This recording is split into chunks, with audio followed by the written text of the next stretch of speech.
প্রিয় বন্ধুগণ, আসসালামু আলাইকুম। দর্শক সবাইকে জানাই সাদর সম্ভাষণ। দর্শক, আজ একটি বিশেষ ভিডিও নিয়ে আপনাদেরকে এক ঝলক বিনোদনের প্রয়াসে আপনাদের সম্মুখে উপনীত হলাম।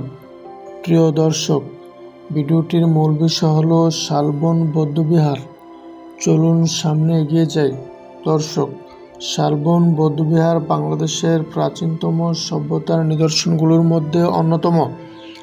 এই বৌদ্ধবিহার কুমিল্লা জেলার কোটবাড়িতে বারডের কাছে লালমাই পাহাড়ের মাঝামাঝি এলাকায় অবস্থিত।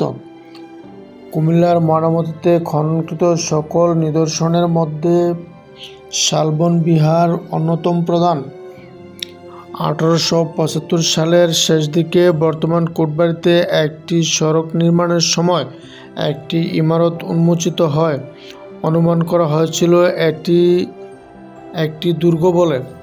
একাধিক মত অনুযায়ী ধারণা করা হয় 7ম শতাব্দীর শেষ এবং 8ম শতাব্দীর প্রথম দিকে এর কাজ শেষ হয়। প্রিয় দর্শক, এই শালবন বিহারটি 6 বার পুনর্নির্মাণ করা হয়। আকারে এটি চৌকো। শালবন বিহারের প্রতিটি বাহু 167.7 মিটার দীর্ঘ। বিহারের চারদিকের দেয়াল 5 মিটার পুরো। কক্ষগুলো বিহারের চারদিকের বেষ্টনী দেয়াল পিট করে নির্মিত। দর্শক, বিহারের প্রবেশ অথবা বের হওয়ার একটি পথ ছিল। বিহারের ঠিক মাঝে বড় মন্দির অবস্থিত। ধারণা করা হয় এখানে বৌদ্ধ ভিক্ষুরা থাকতেন এবং তাদের ধর্মচর্চা করতেন। প্রিয় দর্শক শ্রোতা, নানা সময়ে খননের মাধ্যমে বিহারের ধ্বংসাবশেষ থেকে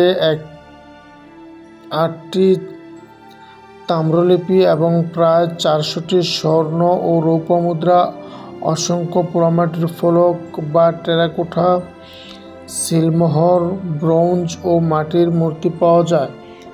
বিহারের মোট 155টি কক্ষ আছে, যা বিহারের চারপাশের দেয়াল ঘেঁষে নির্মাণ করা হয়েছিল। এই বিহারটির চারপাশের দেয়াল এত দৈর্ঘ্য বা প্রস্থ ছিল তা দেখতেই পাচ্ছেন। প্রথমত দেখলে মনে হবে এটি একটি সড়ক বা মহাসড়ক। বর্তমানে এই বৌদ্ধবিহারের চারপাশে দর্শনার্থীদের জন্য অসাধারণ কিছু ফুলের বাগান নির্মাণ করেছেন, যা চোখ জুড়ানোর মতো। দর্শনার্থীদের জন্য আছে বিশেষ নিরাপত্তা ব্যবস্থা, যার ফলে এখানে অসংখ্য পর্যটক সমবেত হয়, যা শালবন বিহারটিকে আকর্ষণীয় করে তোলে।